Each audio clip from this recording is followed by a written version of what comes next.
वो काटा जा रहा है। क्या मायने हैं सांकेतिक कुर्बानी के? लोगों से बातचीत करते हैं। क्या नाम है? मैं रुखसाना नकवी हूँ। रुखसाना जी, बकरे की सांकेतिक कुर्बानी आप लोग कर रहे हैं, क्या मायने हैं इसके, और क्या बकरीद में सांकेतिक कुर्बानी का कोई मतलब है? देखिए, जो हम लोग के पैगंबर थे उनमें जो कुछ भी हुआ वो उस वक्त की स्थिति थी, लेकिन आज की जो मुस्लिम राष्ट्रीय मंच ने एक नई पहल की है कि जो लोग गरीब हैं वो नहीं कर पाते थे और जो बड़े वर्ग के लोग हैं वो करते हैं, तो ये सही नहीं, जायज़ नहीं है। इसलिए हम लोग ये चाहते हैं कि केक के ज़रिए जो सब समाज के लोग जो हैं केक के ज़रिए बकरीद की कुर्बानी। आपका क्या नाम है? मैं एडवोकेट गुलजार बानो। ये बताइए, पशु हत्या को लेकर के तमाम लोग अलग अलग बातें कह रहे हैं। लोग कह रहे हैं कि बकरीद में पशु हत्या नहीं होनी चाहिए, अगर कुर्बानी देनी तो सांकेतिक कुर्बानी दी जाए। आप लोग भी सांकेतिक कुर्बानी दे रहे हैं, क्या मायने हैं सांकेतिक कुर्बानी में? देखिए, पहले के ज़माने की बात और थी, जब इब्राहिम अलैहिस्सलाम से सबसे प्यारी जो चीज़ है उसकी कुर्बानी अल्लाह ताला ने मांगा था। लेकिन आज के टाइम में क्या हो रहा है कि सिर्फ पशु हत्या हो रही है, बड़े लोग बकरे ले रहे हैं, खा रहे हैं और फ्रिजों में खूब लगा रहे हैं, वो खाते हैं 2-3 महीने तक। तो ये गलत बात है। गरीबों की अगर उसी पैसे से मदद की जाए तो शायद हमारा समाज, हमारा राष्ट्र सुधर सकता है। और ये पशु हत्या करके और ड्रामा करके और बकरे कुर्बानी करके मुझे नहीं लगता है कि ये जायज़ है। अच्छा, आपका क्या नाम है? तो इस साहब, बकरे की सांकेतिक कुर्बानी क्या मायने हैं? ऐसा है, ये पेड़ पौधे पशु पक्षी अल्लाह की रहमत है, इस पर रहम करो तो इसमें रहम होगी। इस कॉन्सेप्ट को लेकर के करीब 10 वर्षों से कार्यक्रम करके चले आते हैं कि काट करके ये संदेश देना चाहते हैं कि बकरीद का भारत में कोई कॉन्सेप्ट नहीं है। इब्राहिम अलैहिस्सलाम ने ख्वाब देखा था, उस ख्वाब को पूरा करने के लिए अल्लाह ताला ने जैसे छुरी रखी इस्माइल अलैहिस्सलाम के ऊपर, उन्होंने कहा कुर्बानी एक्सेप्ट हुई। उसका नाम आया ईद उल अजहा। ईद माने खुशी और अजहा माने चाँद की नमाज का वक्त, जो अपन 7 से 11 तक अदा करते हैं। बकरीद का भारत में कोई कॉन्सेप्ट नहीं है। बकरीद की कुर्बानी पशु हत्या जायज़ नहीं, हराम है, इसलिए एक भी पशु हत्या नहीं होना चाहिए।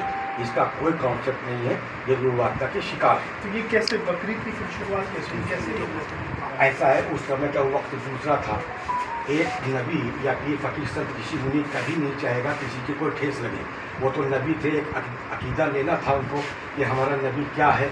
इस तरीके से उन्होंने नबी से पूछा कि सबसे अजीब चीज़ की कुर्बानी दो इब्राहिम अलैहिस्सलाम से। उन्होंने इस्माइल अलैहिस्सलाम को लेकर के गए, जैसे ही छुरी रखी तो कुर्बानी तो हुई नहीं, क्योंकि ऊपर से एक आवाज़ आई कि कुर्बानी तो एक्सेप्ट कर ली मैंने, तो कुर्बानी तो हुई नहीं थी।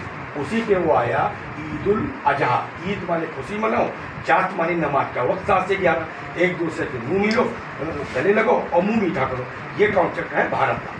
बाकी इस्लाम में कोई कॉन्सेप्ट नहीं है, ना भैंस का, ना भैंसे का है, ना बकरे का है, किसी का नहीं। दूसरी चीज़, 30 पारे 6666 आयतें और 286 आयतें ऐसी हैं गाय।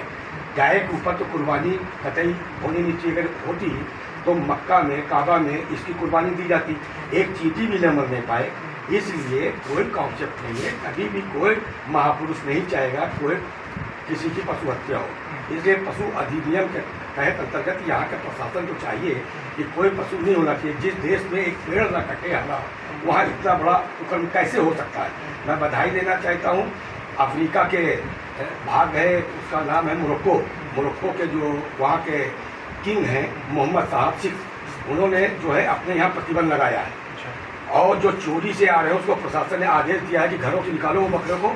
और ऑस्ट्रेलिया को आदेश किया कि 1 लाख बकरे और हमारे यहाँ भेजे जाए, ताकि हमारे यहाँ कोई ऊपर कुछ इस टाइप की जो प्राकृतिक आपदा आती है ना आने पाए। वहाँ ना चारा पैदा हो रहा मोरक्को के अंदर, और वहाँ सूखा आ रहा। इसलिए आपने देखा होगा जब पशु काटा जाता है तो उसकी चीख पुकार, आयत, कराह, पहाड़, तड़प, वातावरण में भय और चिंता की लहरें उत्पन्न करती है, जिससे प्राकृतिक संतान की पीड़ा से विचलित होती है, रोती है, जो कॉस्मिक हीलिंग के माध्यम से निगेटिव एनर्जी देती है, जिससे भूकंप, जलजले, कोरोना जैसी महामारी आती है।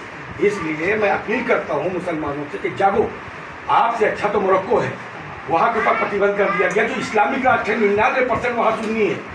जब मोरक्को ने उसको प्रतिबंध कर दिया है तो भारत जैसे हिंदू राष्ट्र में तो बिल्कुल प्रतिबंध होना चाहिए। ये हमारी अपील है। हर मुसलमान जागे, गुरुवार शिकार ना हो। इसमें किसी की पशु की हत्या अनिवार्य नहीं है, इसमें पशु हत्या नहीं होना चाहिए। केक काट करके बकरीद बनानी चाहिए। जय हिंद, जय भारत।